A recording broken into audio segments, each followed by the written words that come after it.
रूप पाहता लोचने सुख झाले हो साधने सुख झाले हो साधने सुख झाले हो साधने रूप पाहता लोचने सुख झाले हो साधने सुख झाले हो साधने सुख झाले हो साधने रूप पाहता लोचने सुख झाले हो साधने सुख झाले हो साधने सुख झाले हो साधने रूप पाहता लोचने सुख झाले हो साधने सुख झाले हो साधने सुख झाले हो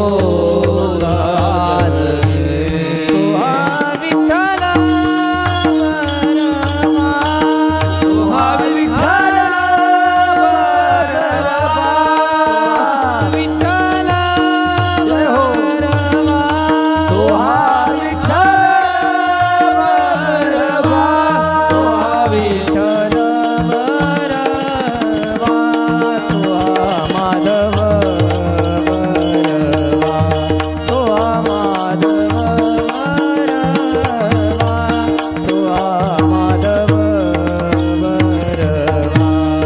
तुहा विठ्ठल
माधव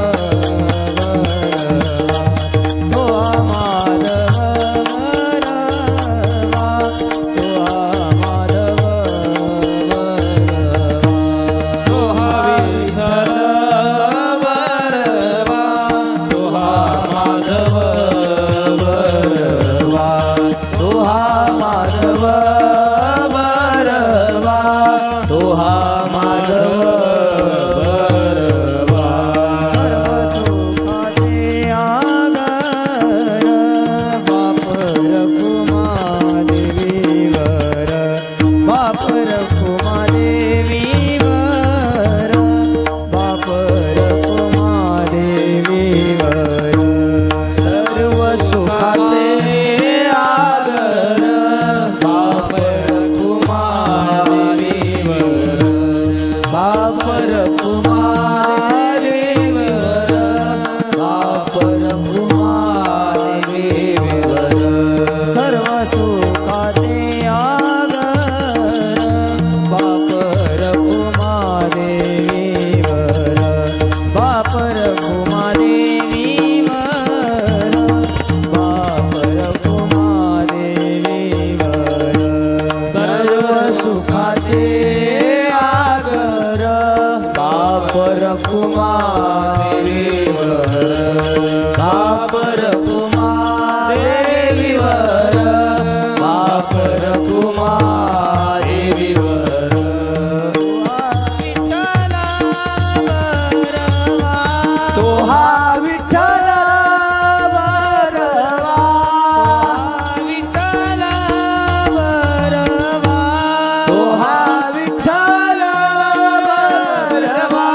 जय विठ्ठल रखुमाई बोला जय जय विठ्ठल रखुमाई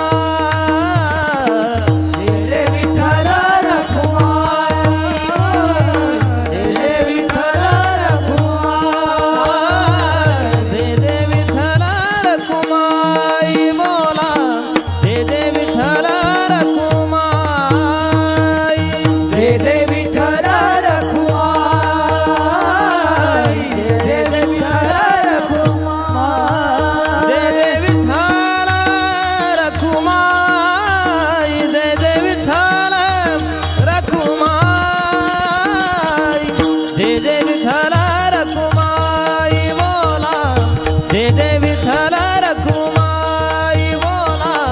जय जय विठ्ठल रखुमाई जय जय विठ्ठल रखुमाई जय जय विठ्ठल रखुमाई जय जय विठ्ठल रखुमाई जय जय विठ्ठल रखुमाई जय जय विठ्ठल रखुमाई जय जय विठ्ठल रखुमाई बोला जय जय विठ्ठल रखुमाई बोला जय जय विठ्ठल रखुमाई जय जय विठ्ठल रखुमाई जय जय विठ्ठल रखुमाई जय जय विठ्ठल रखुमाई जय जय विठ्ठल रखुमाई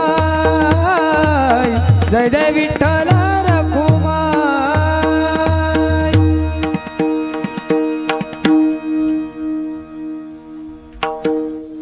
हरी विठ्ठल श्री ज्ञानदेव तुकाराम माऊली ज्ञानेश्वर महाराज की जय नमामि सद्गुरुं शान्तं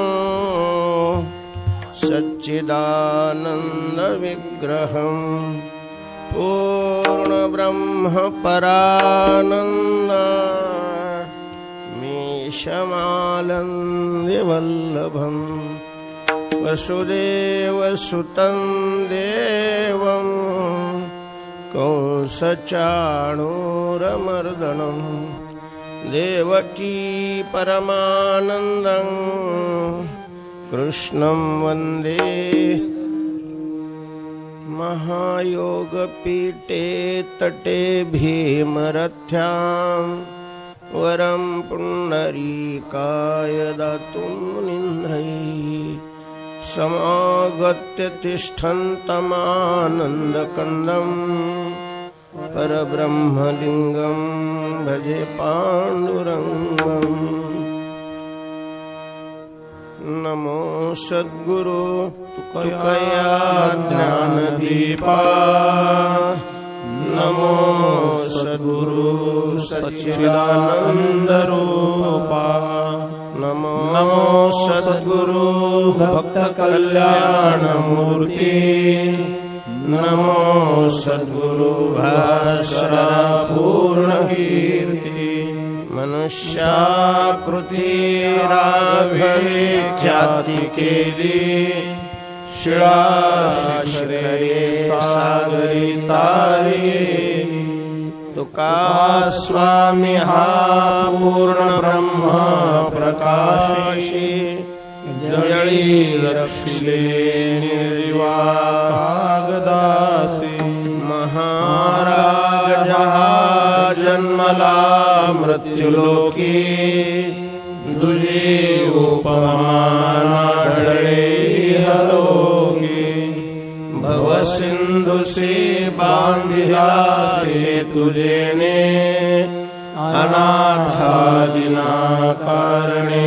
तुकयाने तुका भासला मानवी वेशधारी परिहानिला विग्रही निर्विकारी स्वये श्री हरि व्यापको सर्व जीवा तुका दोचितो हा परब्रह्म ठेवा जया पूजिले आदरे केले प्रयाण प्रसंगे अनुमानवी दिव्य रूपी केली न त्यागी दिव्य लोकासी नरी वरदा हरी विठ्ठल श्री ज्ञानदेव तुकाराम माऊली ज्ञानेश्वर महाराज की जय आदि शक्ती मुक्ताबाई की जय तुकाराम तुकाराम तुकाराम तुकाराम तुकाराम तुकाराम तुकाराम तुकाराम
तुकाराम तुकाराम तुकाराम तुकाराम तुकाराम तुकाराम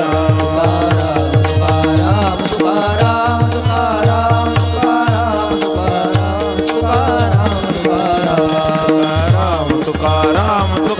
तुकाराम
तुकाराम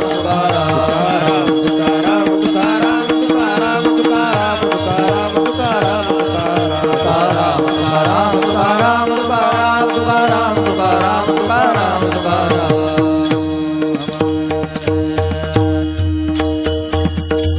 श्रीमंत श्री जगद्गुरु तुकाराम महाराज की जय।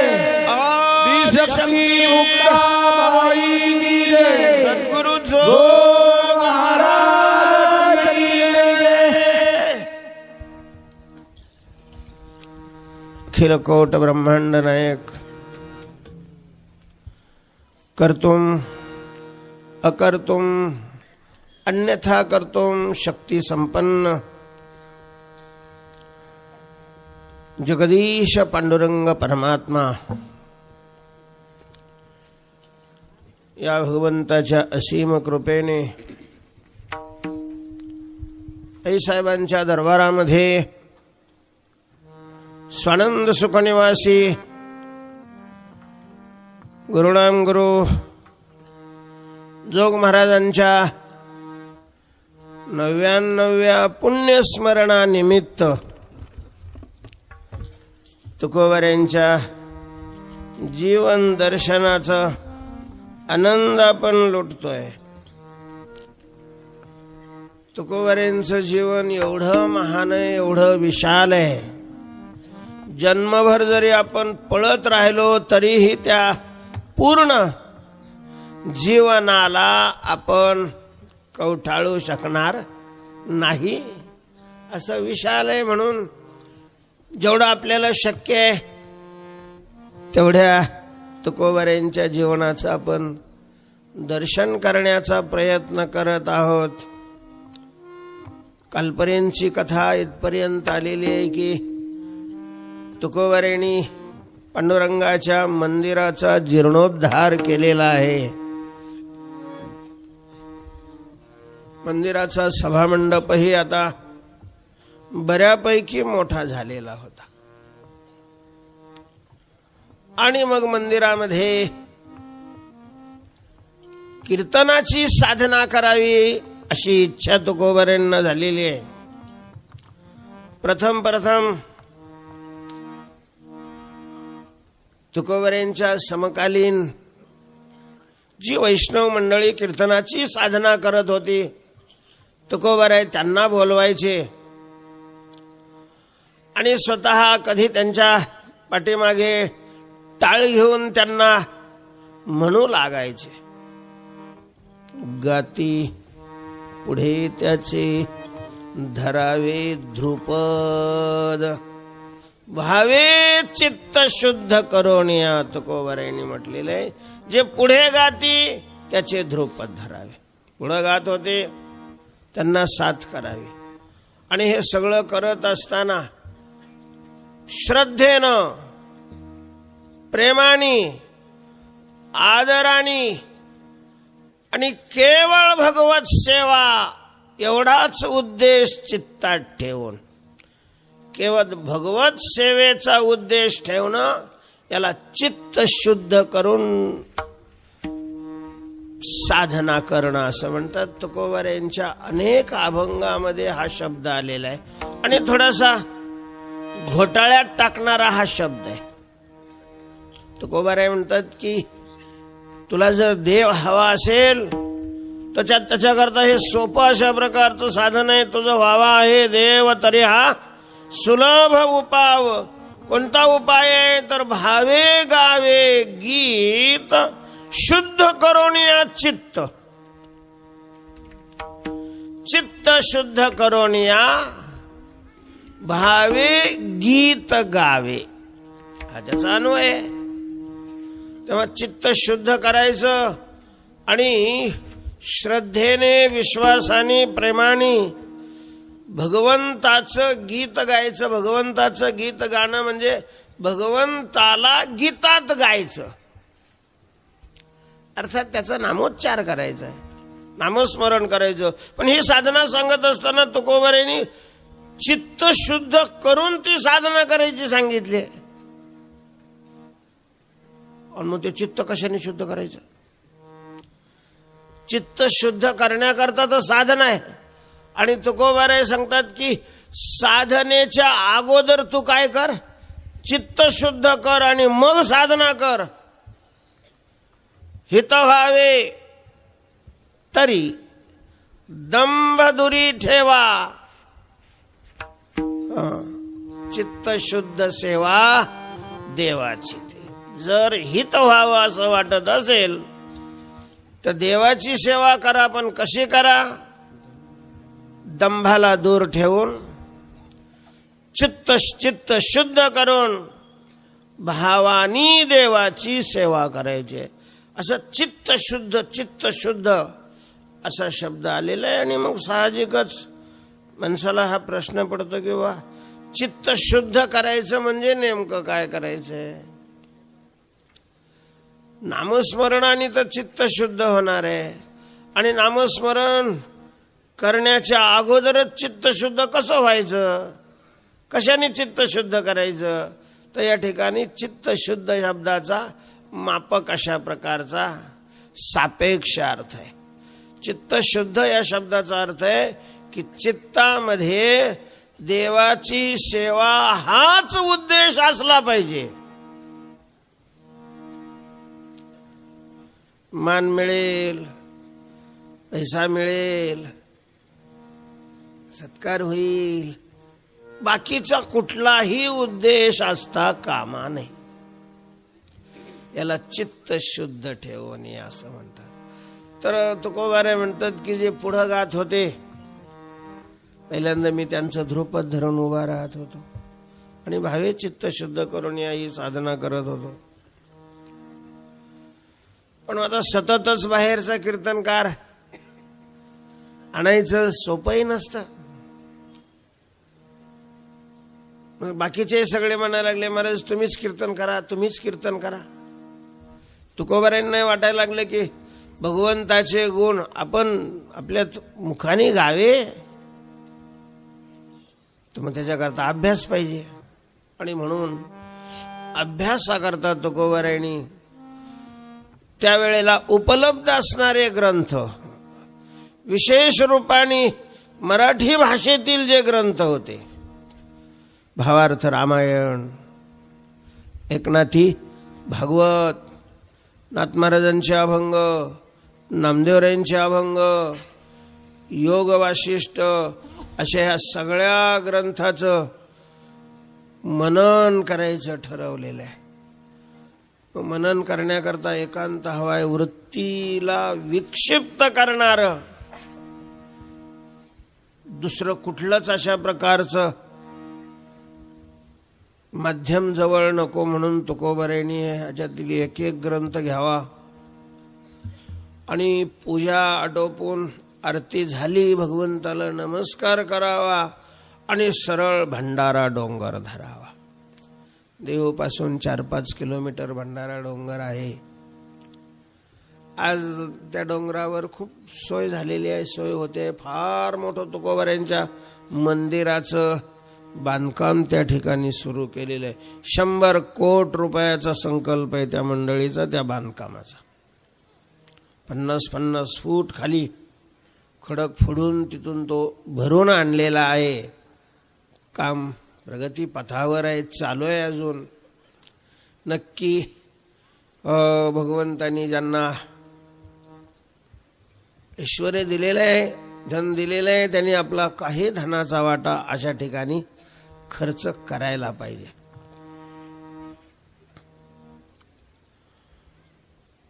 जायला शासनाने डबल रोड करून दिलाय. आता गाडीवर जाते. आता सुविधा झालेल्या आहेत. त्यावेळेला या सुविधा नव्हत्या. जंगल होतं खाली, पायथ्याला झाडी होती खूप. फार उंच नाही आहे भंडारा डोंगर, म्हणजे भामचंद्र डोंगरा इतका उंच नाही आणि अवघडही नाही. भामचंद्र डोंगरावर महाराज आजही वर जायचं म्हणलं की आईचं दूधच आठवतो. आणि त्यांनी नाही त्या ठिकाणी ज्याला विकास म्हणतात असा विकास होऊ दिला. अशी एकांत स्थानं ही एकांतच राहायला पाहिजे. विलासी लोक, भोगी माणसं तिथं जाणार नाहीत याची दक्षता ठेवायला पाहिजे.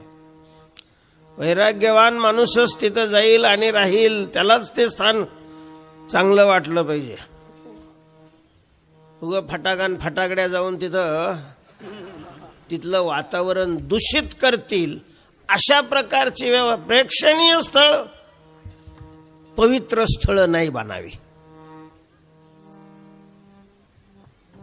शासनाची दृष्टी नजर वेगळी असते. शासनाला अध्यात्माची नजर नाहीये. ते प्रेक्षणीय स्थळ करण्याचा प्रयत्न करतात. तर पवित्र स्थळ ही पवित्रच राहावी.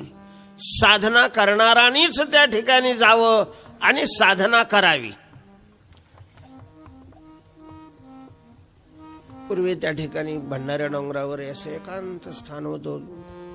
तुकोबारावरती जायचे आणि मग काय तिथं वृक्षवल्ली आम्हा सोयरे वनचरे पक्षी सुस्वरे आळविती अशा या वृक्षराजांच्या संगतीमध्ये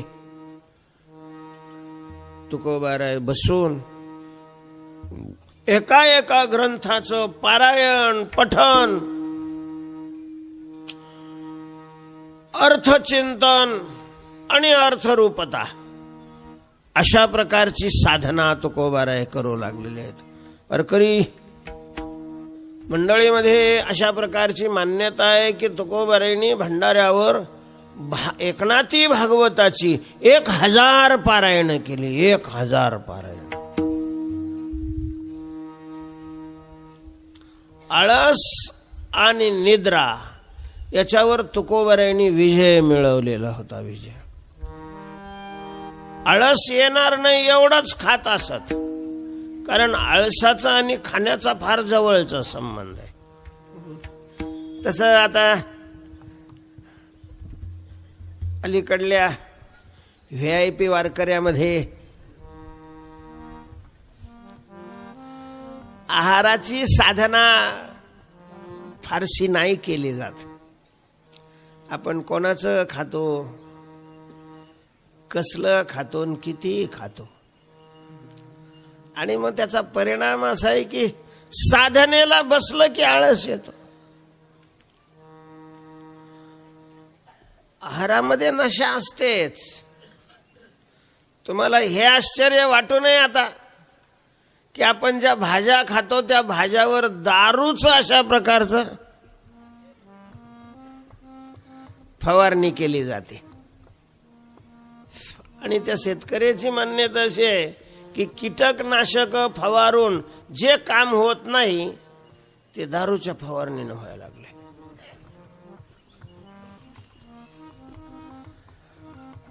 आणि ज्वारीचीही दारू तयार होते. म्हणजे अन्नामध्ये अल्कोहोल असतच आणि त्याचा मनावर परिणाम होतो. वाजवीपेक्षा जास्त खाल्लं तर माणसाला तिथंच आळस यायला होतो. म्हणजे बसलेलं सुद्धा उठावं लागत आहे. तो म्हणतो आणतो का रे उशी इथंच. तुकोबारायांनी निद्रेवर विजय मिळवला होता, आळसावर विजय मिळवलेला होता आणि त्याकरता आहारावर नियंत्रण ठेवलेलं होतं. भगवत भजनाची साधना करायची त्यांनी आहारावर नियंत्रण ठेवलंच पाहिजे. युक्त आहार विहार नेम इंद्रियासी सार नसावी वासर निद्रा बहुभाषण आहार तरी सेविजे युक्तीचे निमापे मविजे. आळस येणार नाही. आपल्या साधनेमध्ये प्रतिबंध होणार नाही अशाच प्रकारचं जेवण केलं पाहिजे. पण साधना करणाराला ज्याला झोपूनच राहायचंय त्याच्याकरता ती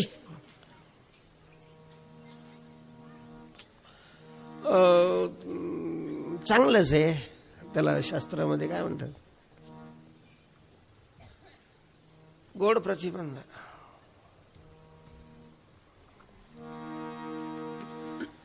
शब्द आहे.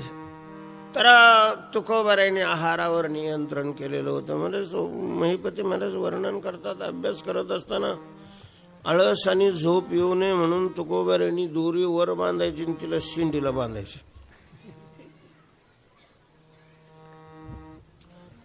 आणि मग ते असं करत करता थोडंसं डोळं झाकलं असं केलं का झटदिशी शेंडीला झटका बसायचा. शेंडीला झटका बसला की आपोआप झोप पळून जायची. असा निद्रेवर विजय मिळवलेला होता. आणि खूप अभ्यास केला, खूप चिंतनाच्या प्रकारचं केलं. मी कालही सांगितलं आणि हा प्रत्यय आजही अभ्यास करणाऱ्याला येतो की तुकोबारायांच्या अभंगाला पूर्ण समजावून घ्यायचं असेल तर सगळी शास्त्र माहिती पाहिजे. सगळी शास्त्र. अनेक ठिकाणी धर्मग्रंथाचे संदर्भ आलेले आहेत, अनेक ठिकाणी कर्मग्रंथाचे संदर्भ आलेले आहेत, काही ठिकाणी योगाचे संबंध आलेले आहेत. आणि त्याचा तो अर्थ कळण्याकरता ते शास्त्र माहीत असेल तरच निसंदिग्ध अशा प्रकारचा अर्थ समजतो. नाही तर मग आपलं टलाट हिंगण बेट लावताय तो भाग वेगळा. त्याचंच समाधान नाही होत जो अर्थाचं चिंतन करू लागलेलं आहे तर दुसऱ्याचं काय समाधान होणार आहे. आणि त्याच्याकरता सगळ्या शास्त्राचा म्हणजेच सगळ्या शास्त्राचे तुकोबारायांचं चिंतन झालेलं होतं. तुकोबारायांना सगळी शास्त्र अवगत होती. तुकोबारायांनी संतांचा विशेष असो, संतांना जगाला मुक्तीच्या मार्गाला लावायचं असतं, आपली विद्वत्ता दाखवायची नसते. त्याच्यामुळं कठीण ग्रंथ करून नाही ठेवत संत, पण त्याच्यामध्ये सिद्धांताचे आशय निश्चितपणे असतातच, सुप्त असतात. गुढ भाषेमध्ये असतात, ध्वनीत असतात, पण निश्चितपणे असतात. अशी तुकोबारायांनी खूप ग्रंथ चिंतन केले, करत आहेत. आणि हे चिंतन करत असताना शरीराची काळजी घेतली नाही. ग्रंथाच्या चिंतनामध्ये ग्रंथकर्त्या संतावर विश्वास असल्यामुळं सत्य काय आहे, असत्य काय आहे याचा निर्णय केलेला आहे. आणि आपण सत्याचं ग्रहण आणि असत्याचा त्याग करतो की नाही याच्याकरता मनाला साक्षी ठेवलेला आहे. मनाला सत्य असत्याशी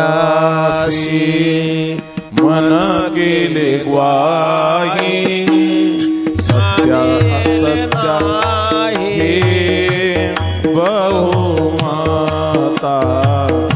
मानियेले नाही सत्या असत्यासी मन गेले ग्वाही मानियेले नाही बहुमता मानियेले नाही सत्या सत्यासी मन केले ग्वाही सत्या सत्यासी मन गेले ग्वाही सत्या सत्यासी मन केले ग्वाही सत्या सत्यासी मन गेले ग्वाही मानियेले नाही बहुमता मानियेले नाही मानियेले नाही बहुमता मानियेले नाही बहुमता मानियेले नाही. प्रकर्षणी तुकोबारायांनी या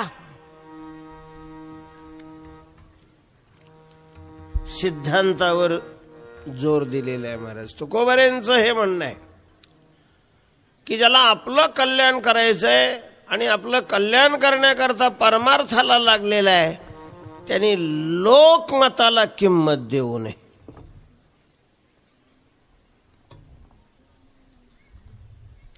लोक तैसा ओख धरिता धरवेना अभक्ता झिरेना संत ऐसा हा लौकिक कदा राखवेना. आपण लोकांचं समाधान लोकांना खुश कधीच करू शकत नाही. करायचंच कशाला. लोक खुश होऊन तरी आपल्या जीवनात कल्याणाच्या विषयी काय फायदा होणार आहे. जे प्रारब्धात आहे ते मिळणारच आहे. लोक खुश झाले तरी मिळणार आहे, नाही झाले तरी मिळणार आहे. लोक फार खुश केली तर लोकांच्या खुश करण्याने आपल्याला वैकुंठाची प्राप्ती नाही होत. लोक खुश झाले म्हणजे कल्याण नाही होत आणि लोक नाराज झाले म्हणजे आपल्याला नरकाला नाही जावं लागत. काय लोक मज नेतील परलोका. बरंच व्यवहारामध्ये लोकमताला अवास्तव्य महत्व आलेले. लोक काय म्हणतील, लोक काय म्हणतील. मला वाटतं आज ज्या आत्महत्या होतात त्याच्यातल्या 50 आत्महत्या ह्या लोकमताला फाजील महत्व दिल्यामुळे होत आहेत. ऐपत नाहीये आपली लग्नामध्ये खर्च करण्याची, पण लोक काय म्हणतील. मग 10% काढतो आणि मग काय लोक फेडायला येणार आहे काय. लोक मांडोळाच्या अवलादीचे असतात. कसं झालं तरी बोलणारे असतातच. खायला तुकडा नाही. भडव्यानी व्याजाने पैसे काढून लग्न केलेले आहे. कोण फेडेल आता. त्याचा बाप फेडेल का. अशी म्हणणारी माणसं आहेतच. काय राव, एकुलती एक पोरगी होती आणि असं कुठं लग्न करत असतात का सार्वजनिक याच्यात. बरेच लोक घोड्यावर बसू देत नाही आणि पायी चालू देत नाही. त्याच्याकरता लोकांकडे पाठ करायचं. लोकांना स्वातंत्र्य द्यावं. तुम्हाला जे म्हणायचंय ते म्हणा. भगवंताने जर कर्माचं स्वातंत्र्य दिलेलं आहे तर आपण कशाला त्याच्यामध्ये हस्तक्षेप करायचा आहे. मोकळं सोडावं लोकांना तोंड त्यांचं. कारण त्यांच्या म्हणण्याने आपल्यात काहीच फरक पडत नाही. घरी खायला दाना नाही लोकांनी सावकार म्हणलं म्हणजे काय सावकार होतोय आपण. जर खरी खरी खायला दाना नसेल तर लोकांच्या सावकार आहे म्हणण्याने काय होतं. आणि आपल्याकडे भरपूर असेल लोक म्हणले बघा भिकारी चाललाय म्हणतील काय होणार. आपलं काही कमी होणार आहे काय. होत असतं लोकांच्या म्हणण्यानं. फाजील महत्व देतो आपण लोकांच्या म्हणण्याला. पारमार्थिक माणसाने अजिबात ऐकू नये. लोकांच्या म्हणण्याकडे लक्ष देऊ नये. धरोनी पाय त्यजिले जन. तो का म्हणे आता ऐका वचन. तेजोनिया जन भक्ती करा. जन तेजोनिया भक्ती करा. फार संतांच्या वचनाला शास्त्राच्या वचनाला मान्यता द्यावी आणि शास्त्र जसं वागायचं सांगेल तसं वागावं. मग ते लोकांना मान्य असेल अडचण नाही, अमान्य असेल तरी अडचण नाही.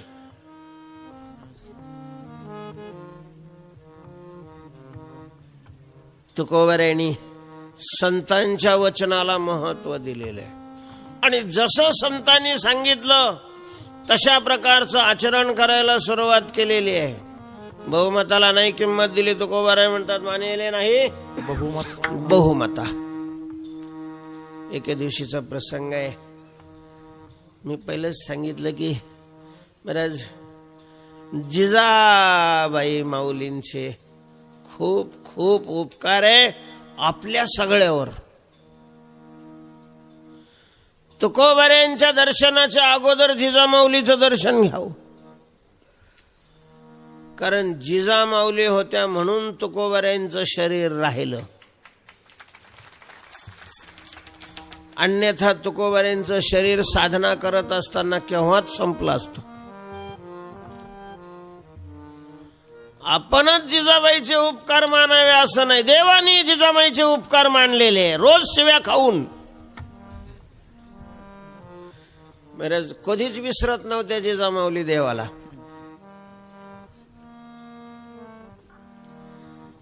सतत देवाची आठवण असायची. कशामुळं? शत्रू म्हणून. घरातच मंदिर, त्याच्यामुळं उठ सूट कुठं बाहेर जायला की त्याचं थोबाड दिसायचंच ना. इच्छा नसली तरी डोळे उघडे असल्यावर समोरची वस्तू दिसतेच. आणि देव दिसला का जिजाबाईचं विष्णू सहस्रनामाचा पाठ सुरूच व्हायचा. मेला मुडदा माझ्या संस्काराचा इस्कट केलेला आहे, माझ्या नवऱ्याला वेड लावलंय, असं झालंय तसं झालंय. बस ते तुकाराम महाराजांना काही म्हणत नव्हत्या. तुकोबाऱ्यांची सेवा करायच्या, तुकोबाऱ्यांच्या आज्ञेचं पालन आहे करायचं. कोरकोर करायचे असले पण तुकाराम महाराजांनी जरा थोडीशी भुवई वटारली की मग शांत होऊन जायचे महाराज. तुकोबारे सकाळीच भजनाला निघून जायचे, चिंतनाला भंडाऱ्या डोंगरावर. कसलीच घरातली काळजी करत नव्हत्या. आणि मग ती सगळी काळजी जिजामाऊलींना करावी लागायची. मुलांच्या आंघोळी आहेत, त्यांचं शाळेत जाणं आहे, त्यांना वही पेन काय लागतोय कमी जास्त, घरामध्ये तिखट आहे, मीठ आहे, तेल आहे, जिरे मोहरी काय लागत नाही महाराज. प्रपंच म्हटलं की सगळंच लागतं. आणि मग बरं ह्यांनी शेतीकडे लक्ष द्यायचं नाही, शेती कोणाकडून तरी करून घ्यायची. योगायोगाने जिजाबाईच्या भावानी बहिणीला दूध खायला म्हणून एक म्हैस आणून दिली होती. चांगली म्हैस होती महाराज. सगळा तुकोबाऱ्यांच्या घरचा खर्च ती म्हैस भागवायची. बऱ्याच म्हैशी अशा घराचा खर्च भागवतात.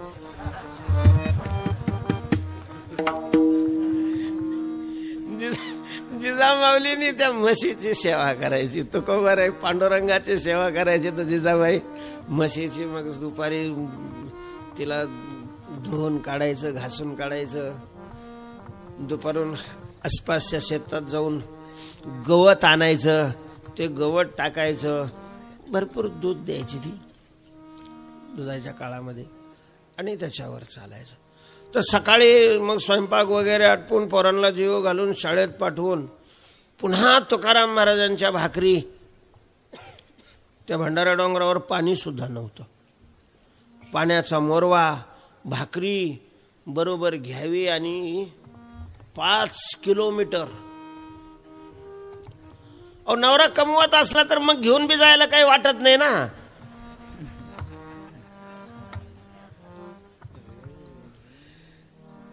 तिथं कमवायचा काही संबंधच नाही. ओम नमो आद्या वेद प्रतिपाध्याय जय जय ससंवेद्या सुखरूपा. कधी कधी मग तुकोबाराय म्हणायचे जिजे बैस पाय ज्ञानोबारायणी हे बाद समान अधिकरणाचा विषय किती सुंदर या ठिकाणी रंगवलेला आहे. तुकाराम महाराज म्हणे जिजाबाई म्हणायच्या घाला चुलीत. मोठी मजा यायची. कारण तुकोबाराय शांतीचे सागर बनलेले होते.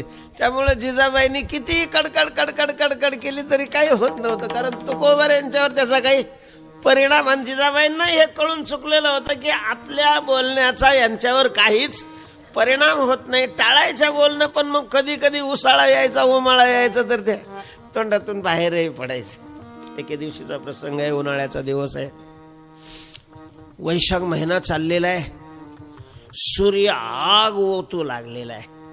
त्या दिवशी थोडा उशीरही झालेला होता, 12 वाजलेले होते घरून निघायलाच.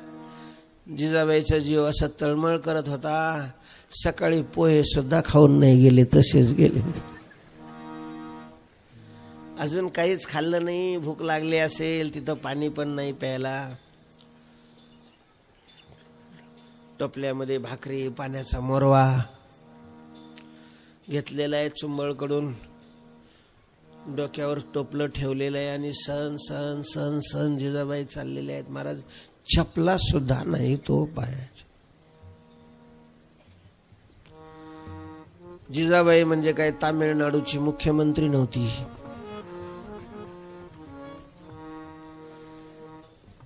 ज्याला सगळ्याचं पाहावं लागतं त्याला स्वतःचं पाहायला वेळच नसतो. तुम्ही पहा, हे टेलर लोक आहे ना, त्यांचे कपडे तुम्हाला कधी बी फाटकेच दिसतील, कारण सगळ्याला धडकं शिवून द्यायचं, त्याला स्वतःच शिवायला कुठं वेळ असतो. घरच्या माऊली असतात, आई असते, सगळ्याला जीव घालते, आणि ती फार 2 वाजता जेवते. जिजाबाईच्या पायाला चप्पल सुद्धा नाही, अनवाणी आहे. सण सण चाललेले आहेत. डोंगर चढायचा आहे, आताच्यासारखा रस्ता नव्हता, पाऊल वाटेनं चढायचंय, पाय भाजतायत. वरून ऊन, मी म्हणते घामाच्या धारा चाललेल्या आहेत. तरीही जिजाबाईचं त्याच्याकडे लक्ष नाही आहे, लक्ष तुकोबार यांच्याकडे. सकाळपासून काहीच त्यांनी खाल्लेलं नाही, सकाळपासून काहीच त्यांनी खाल्लेलं नाही. निमा अर्धा डोंगर चढले असतील, अजून किती वर राहिलेलं आहे म्हणून वर पाहत चढत होत्या महाराज. चढायच्या टायमाला पाय रोवून चढावं लागतं, पायात काही नाही, पाय रोवून चढत होत्या. लक्ष वर होतं आणि एक करवंदीचा काटा नेमका त्या पाऊल रस्त्यावर वाळलेला. करवंदीचा काटा फार जाड असतो, खाली त्याचं खोड जवळजवळ दाबणापेक्षाही जाड, दाबणा इतकं तर नक्कीच जाड असतो, आणि भला असा 2-2.5 इंचाचा काटा.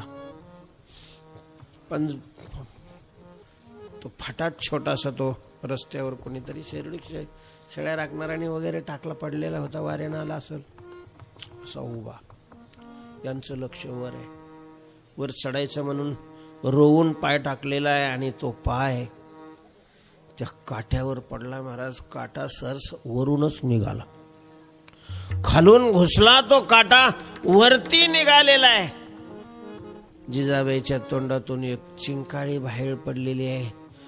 जिजाबाईचं शरीर धड दिशी जमिनीवर पडलेलं आहे, मूर्छा आलेली आहे. डोक्यावरचं टोपलं बाजूला झालेलं आहे, मोहरा त्या पाण्याचा तो लवणलेला आहे, पाणी सगळं सांडून गेलेलं आहे. बेशुद्ध अवस्थेमध्ये जिजामाऊली पडलेले आहे. काही वेळ असा गेलेला आहे, कुणी नव्हतंही त्या ठिकाणी धावून उठवायला. थोड्या वेळानं शुद्धी आलेली आहे, उठून बसलेले आहेत. पाय बम झालेला आहे, रक्त वाहू लागलेलं आहे. पायाला हात सुद्धा लावू देईना गेलेला आहे. काठाने काढावा म्हणून काटा ओढून पाहिलं तर काटा हलायला तयार नाहीये, उठताही येईना गेलं. आणि मग जिजाबाऊलींना वाईट वाटलेलं आहे, काय कर्म आहे माझं. फार श्रीमंत घराण्यामध्ये जिजामाऊलीचा जन्म झालेला होता. बालपण अत्यंत लाडामध्ये आणि संपन्न अवस्थेमध्ये गेलेलं होतं. ते सगळे पहिले दिवस त्यांना आठवू लागलेले आहेत. देवा, कर्मा कसं होतं, बापाने किती हौसेने किती पैसे खर्च करून लग्न दिलं, आणि या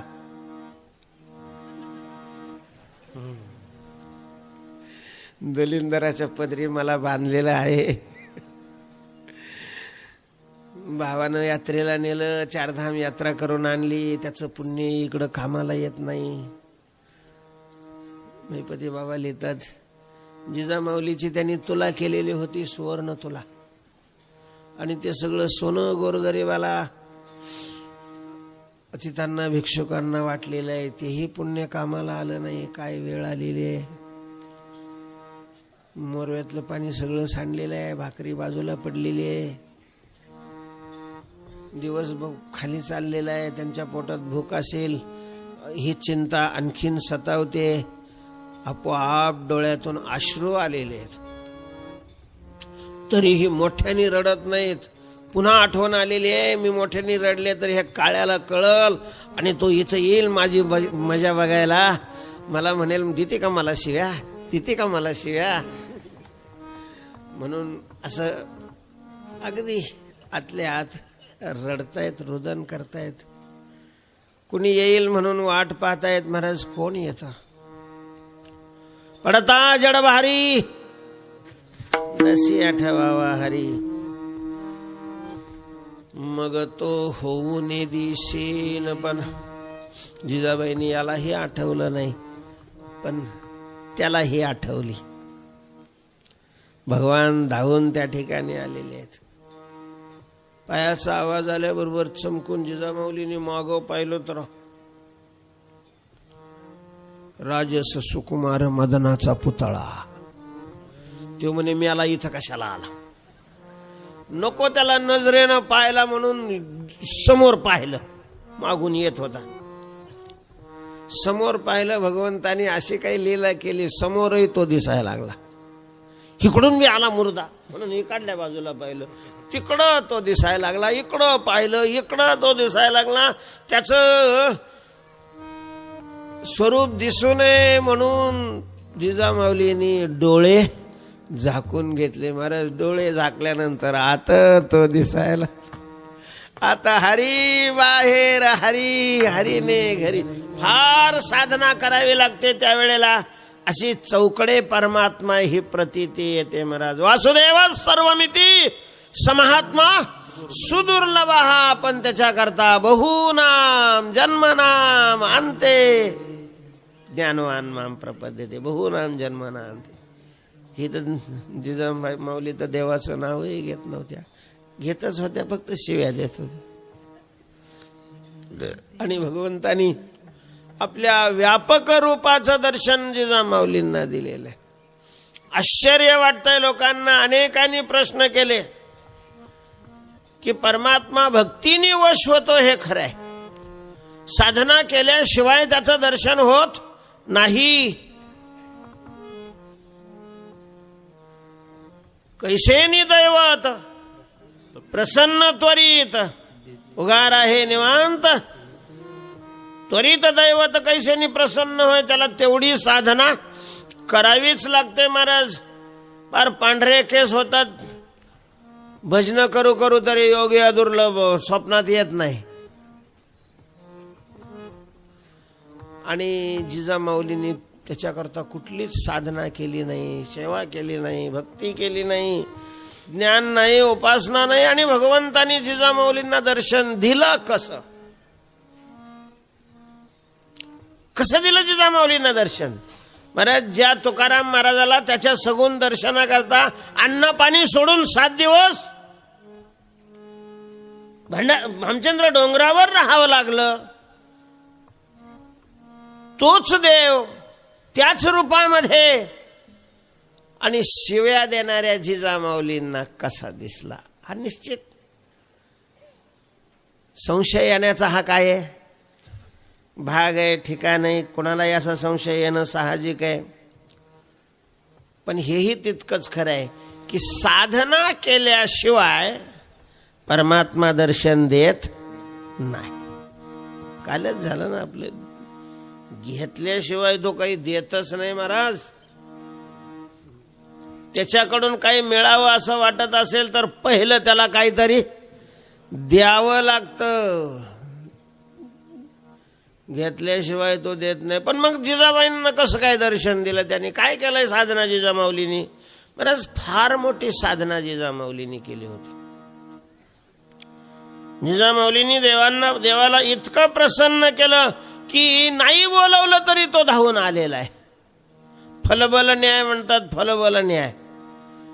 ज्या अर्थी मिळालेलं आहे त्या अर्थी त्यांनी कुठं ना कुठं काही ना काही दिलेलं आहे, हा त्याचा अर्थ आहे. दिल्याशिवाय मिळतच नाही. पण म्हटले देताना तर दिसलं नाही, तुम्हाला दिसलं नसेल म्हणजे तुम्हाला दिसल्यानंतर ते मिळतं असं थोडी आहे. मग काय जिजामाऊलीने काय साधना केली होती?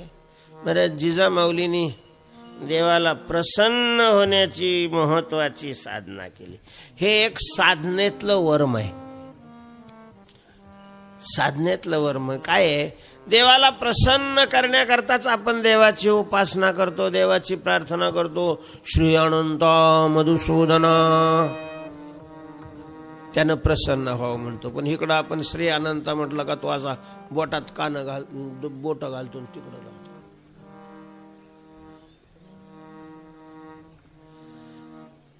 तर त्याचं असं आहे, त्याची भक्ती केल्यानंतर तो निश्चित प्रसन्न होतो.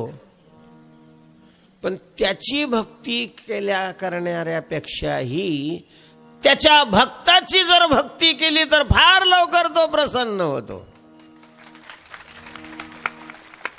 म्हणून पांडुरंगापेक्षाही आईसाहेबाच्या भक्तीने पांडुरंग जास्त लवकर प्रसन्न होतो. हा तर सिद्धांत आहे, हा सिद्धांत आहे. एक 12व्या अध्यायामध्ये एक बारकावा आहे पहा. 12वा अध्याय हा भक्तियोग आहे. भक्तियोगो नाम द्वादशोध्याय, गीतेचा 12वा अध्याय. त्या 12व्या अध्यायामध्ये भक्ताची लक्षणं 13व्या श्लोकापासून सांगितलेले आहे. 13व्या श्लोकापासून 19व्या श्लोकापर्यंत भक्ताचं वर्णन भगवंतानी केलेलं आहे. आणि अनेक श्लोकाच्या शेवटी यो मद्भक्तस समे प्रियः, यो मद्भक्तस समे प्रियः, भक्तिमान्य समे प्रियः, अशा प्रकारचा भक्त मला प्रिय आहे, भक्त मला प्रिय आहे असं 3-4 ठिकाणी म्हटलेलं आहे. आणि शेवटच्या श्लोकामध्ये भक्ताची लक्षणं नाही सांगितली, पण भक्ताची लक्षणं श्रद्धेनं प्रेमाने जो ऐकतो सांगतो.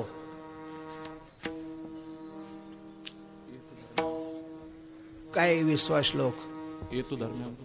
एतु धर्म्यामृतमिदं यथोक्तं पर्युपासते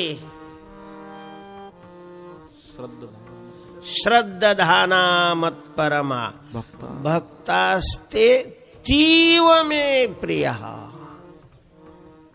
जो श्रद्धेनं माझ्या भक्ताची लक्षण गातो ऐकतो, भगवान सांगतात तो मला प्रिय नाही, तो मला अतीव प्रिय आहे, अत्यंत प्रिय आहे. भक्त प्रिय आहेत, तर भक्ताचे भक्त अतीव प्रिय, अत्यंत प्रिय आहेत, अत्यंत प्रिय आहेत.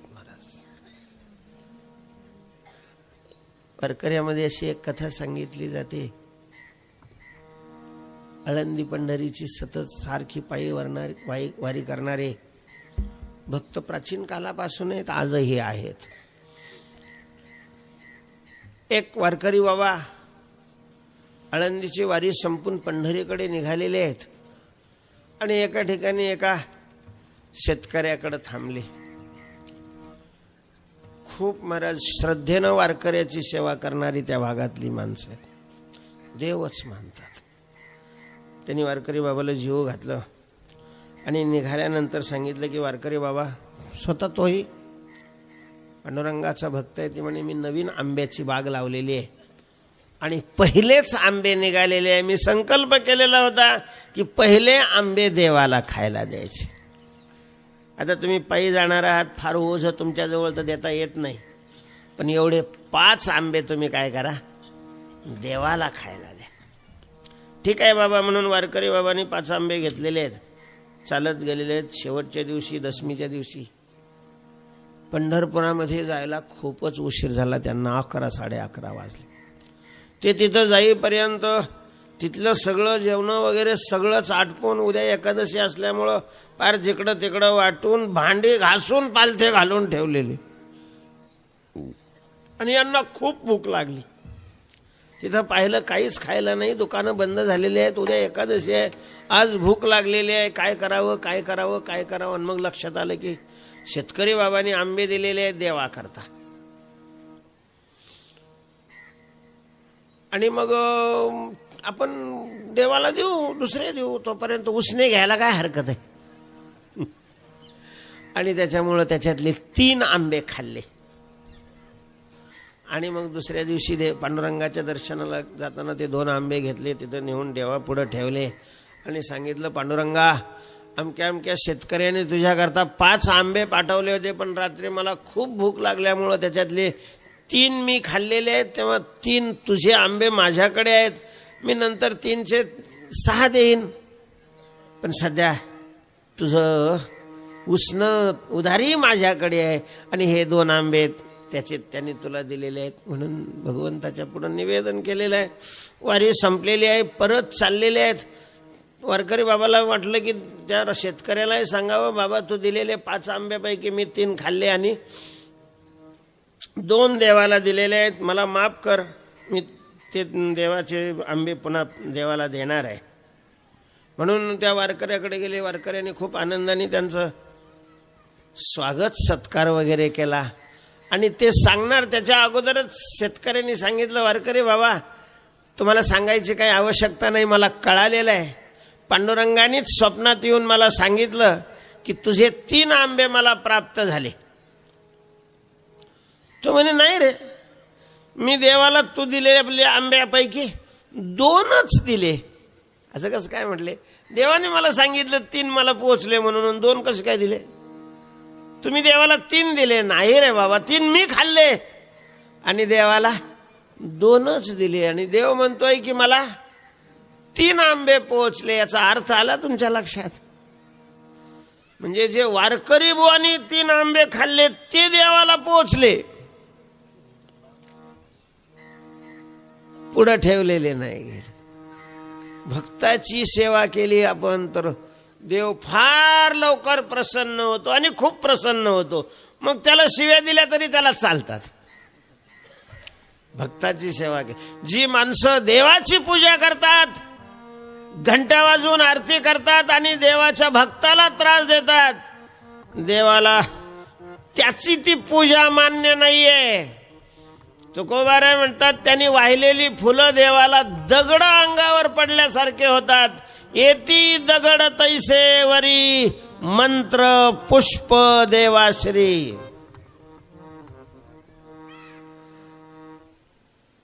जिजामाऊलींनी हे वर्म आपल्या हातात घेतलेलं होतं. देवाला शिव्या देत होत्या, पण तुकोबारायांची अत्यंत निष्ठेनं सेवा करत होत्या. आणि तुकोबारायांच्या सेवेनं जिजामाऊलीवर परमात्मा अति प्रसन्न होते, अति प्रसन्न होते महाराज. दुसरं कोणी काय द्यायला लागलं तर घेत नव्हते तुकाराम महाराज. पण जिजामाऊलीकडे गेले की, जिजे अरे भूक लागली ना, काय आहे का, वाढ की, ठेवलंय की तुमच्या बापाने करून, बोलणार पण पहिली भाकरी वाढणार. त्याच्यामुळं तुकोबाराय जिजामाईवर प्रसन्न असायची. ऐकत नव्हते सांगितलेलं काही, पण रागावतही नव्हते.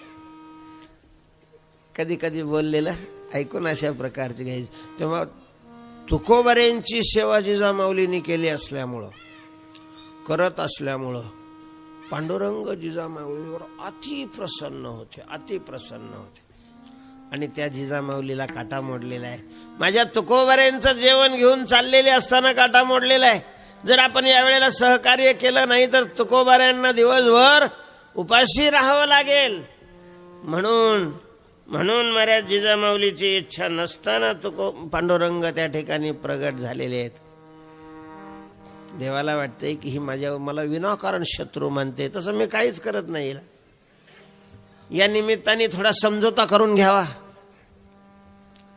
म्हणून भगवान म्हणतात, जिजे तू मला का बरं दावेदार म्हणतेस? काय केलंय मी तुझं? काय केलंय? माझा नवरा वेडा केलाय तू, वेडा. माझ्या नवऱ्याला माझ्यापासून तू हिरावून घेतलंयस, माझं सर्वस्व तू हरण केलेलं आहेस आणि पुन्हा तोंड घेऊन विचारतो काय केलंय मी. वेडी आहे जिजे. अगं मी कशाला त्याला हिरावून घेतलं. उलट रुक्मिणीने अशा प्रकारचा कांगावा केला पाहिजे. त्यानं मला हिरावलंय. जिजे जसा तुला त्रास होतोय तो इकडं वनात येऊन बसतो तसा मलाही त्रास होतोय. मला मंदिरातही राहावं लागतं आणि याच्या बरोबरही यावं लागतं याची काळजी घेण्याकरता. तुमची सांसारिक परिस्थिती ठीक नाही. तुकोबा काही करत नाहीत म्हणून मी 15 खंड्या धान्य निर्माण केलं तुमच्याकरता. आता तुकाराम महाराजांनी घेतलं नाही त्याला मी काय करू सांग ना तू. जिजाबाई म्हणे ते बी खरंच आहे. माझंच कपाळ फुटकं आहे. तुला तरी काय म्हणायचं. जिजे पायात काटा मोडलाय ना तुझ्या आणि मी काढतो. तुला येतो का काढता. ते म्हणे धंदाच आहे माझा तो दुसऱ्याचे काटा काढायचा. महाराज पांडुरंगाने जिजाबाईचा पाय आपल्या मांडीवर घेतलेला. काय प्रेम आहे भक्ताची भक्ती करणाऱ्याचं पांडुरंगाच्या ठिकाणी. ज्याच्या पायाचं दर्शन इंद्रादिक देवांना महाग आहे. यम ब्रह्मा वरुणेंद्र रुद्र मरुतस्तुन्वन्ति दिव्यै स्तवैर वेदै सांग पद क्रमोपनिषदैर गायन्ति यम सामगाः. अशा प्रकारचा तो वेदालाही पूजनीय असणारा परमात्मा जिजामाऊलीचे पाय आपल्या हातात धरतोय. तुकाराम महाराजांनी याचे पाय धरले होते. काय महाराज भाग्य आहे या जिजामाऊलीचं. तुकाराम महाराजांनी याचे पाय धरलेले होते.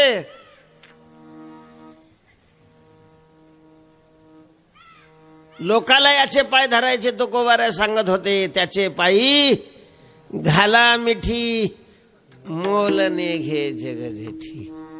आणि यांनी जिजामाऊलीचे पाय आपल्या हातात धरलेले आहेत. आता याला काटा काढायला काही लाचकन लागत का काही टोकरायला लागत. नुसतं संकल्प केल्याबरोबर सगळी सृष्टी निर्माण करणारा हा परमात्मा. काट्याकडे पाहिल्याबरोबर छू मत्तर. सुजलेला पाय पुन्हा ओसरलेला आहे. वेदना व्हायच्या बंद झालेल्या आहेत बाई. काही काळ्याच्या हाताचा चमत्कार आहे. जिजामाऊली लगेच उठलेले आहेत कारण उशीर होत होता. पुन्हा ते टोपलं घेतलेलं आहे भाकरीचं गठोडं त्याच्यामध्ये टाकलं. मोरवा तर सांडलेला होता तसाच रिकामा मोरवा ठेवलाय टोपल्यामध्ये. त्याच्यावरती फडकं टाकलेलं आहे. टोपलं डोक्यावर घेतलेलं आहे. निघालेले आहे जिजामाऊली कारण पांडुरंगाने काटा काढला होता. उपकार केलेला होता. मोठी माणसं कोणाचा उपकार विसरत नाहीत. त्यामुळं मग पांडुरंगाला काही जास्त बोलले नाही. निघालेले आहेत तुकोबार यांच्याकडं. पांडुरंग जिजाबाई बरोबर मागून तरा तरा चालू लागलेला आहे. वरती आलेले आहेत. तुकोबारायांनी पाहिलं जिजी आणि पांडुरंग. तुकोबाराय म्हणतो तो हे रात्रंदिवस बरोबर कशी काय आली. जी जी कधी तोंड पाहत नव्हती देवाबरोबर आज हे घडलंच कसं काय. मुंगस आणि साप एकत्र कसे काय राहिले. तुकोबाराय उठलेले आहेत. पांडुरंगाचं दर्शन घेतलेलं आहे. जिजामाऊली म्हणतात बसा आता. कुठं दिवस गेला. सकाळपासून काही खाल्लेलं नाही. जीव तळमळला असेल. तुकोबारायांनी आपलं पागोट अंथरलेलं आहे. देवा बसा. जिजाबाई म्हणे मी आला इथं बी आलाय. तुकोबाराय बसलेले आहे. देव बसलेले. जिजामाऊली बसलेले आहेत. तुकोबारायांनी सांगितलं जिजे पहिलं देवाला वाढ बरं. आता काय करणार. एकच भाकर राहिली होती माणूस. पोरांनी भाकरी खाल्ल्या आणि एकच भाकर शिल्लक होती. तेवढी तुकोबाराया करता आणलेली होती. आणि तुकोबारायांनी सांगितलं पहिलं देवाला वाढ. ताट ठेवलेलं आहे देवासमोर. त्या टोपल्यावरचं फडकं उचललं, हळूच एक भाकर काढून घेतली, जसं काही देवाला कळू नये एकच भाकर आहे म्हणून. हा गेल्यावर मग सांगू त्यांना, एक भाकर वाढली. हे कुठं गप बसतोय, तुकाराम महाराजांना मी वाढ की जिजाबाई. आता जिजाबाईला माहिती एकच आणलेली, आता काय वाढायचं. तिनं असं उगाच त्या टोपल्याकडं पाहिलं. आता टोपल्यात काहीच नसल्यामुळं त्याच्यावरचं जे फडकं होतं ते असं खाली झुकलेलं होतं ना पहिल्यांदा. ते नंतर पाहिल्यावरती असं वर वर आलेलं दिसलं. जिजाबाईला आश्चर्य वाटलं, काय भानगड आहे बा म्हणून पटदिशी ते फडकं वर करून पाहिलं तर सगळं पक्वान्नानी टोपलं गच्च भरलेलं आहे, गच्च. महाराज किती किती चांगलं वाटलं. आई मंगळाई तुझी कृपा ग बाई. लाज राखलीस तू. मेल्यानं काय, त्यानं कायचं निर्माण केलेलं आहे. त्याला एवढं निर्माण करता येत असतं तर विदुराच्या घरी कन्या कशाला खाल्ल्या असत्या. मग तुकोबाऱ्यांना ताट वाढलेले पक्वान्न होतं, देवाच्या ताटात वाढलं. तुकोबाऱ्यांच्या ताटात वाढलेलं आहे. तुकोबाऱ्या म्हणतात, जिजे तूही बस जेवायला. नाही तुमचं होऊ द्या. नाही बस, नाही तुम्हाला लय उशीर झालेला आहे. अगं बैस, तुलाही उशीर झालेला आहे, तूही काही नाही खाल्लेलं. खाल्लंय मी. शक्य नाहीये. जिजा माऊलीलाही बसवलेलं आहे महाराज. तिघांनी पोटभर जेवण केलं. भगवंतांनी तुकोबाऱ्यांची परवानगी घेतलेली आहे. भगवान अंतर्धान झालेले आहेत. पण जाता जाता भगवंतांनी सांगितलं की तुकोबा, भजन चिंतन करण्याकरता एवढ्या लांबच आलं पाहिजे असं नाहीये. रोज तुम्ही आता भंडाऱ्यावर येऊ नका, कारण त्याच्यामुळं जिजामाऊलीला खूप काय होतोय, त्रास होतोय. तिथंच मंदिरामध्ये व इंद्रायणीच्या काठाला कुठंही बसलं तरी चालेल. आणि आता चिंतनाची सेवा खूप झालेली आहे. आता चिंतनाला पुष्ट करणारी दुसरी सेवा करा असं सांगून भगवान अंतर्धान झालेले होते. भगवान गुप्त झाल्यानंतर तुकोबाराय निघालेले जिजामाऊली बरोबर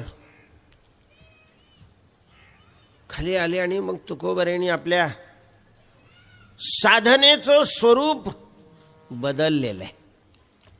नामचिंतनाची साधना, ग्रंथ अध्ययनाची साधना पूर्ण झालेली होती. आता केलेलं अध्ययन प्रत्यक्ष आचरणात आणण्याची साधना सुरू केलेली आहे. चिंतनाने शब्दाचे अर्थ कळत असतात. त्या अर्थाचं प्रत्यक्ष आपल्या आचरणात रूपांतर होणं महत्वाचं असतं.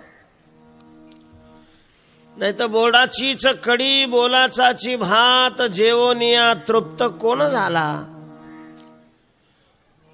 आपण संत वाङ्मयात हे वाचतो की विठ्ठल विस्तारला जनी सप्तही पाताळे भरुनी, विठ्ठल व्यापक त्रिभुवनी, विठ्ठल मुनी मानसी. परमात्मा सगळीकडे व्याप्त आहे, सगळ्यांच्या आत आहे. हे शब्दाचे अर्थ कळाल्यानंतर सगळ्याच्या आत आपला पांडुरंग आहे, तो पाहण्याचा अभ्यास आमच्याकडून झाला पाहिजे.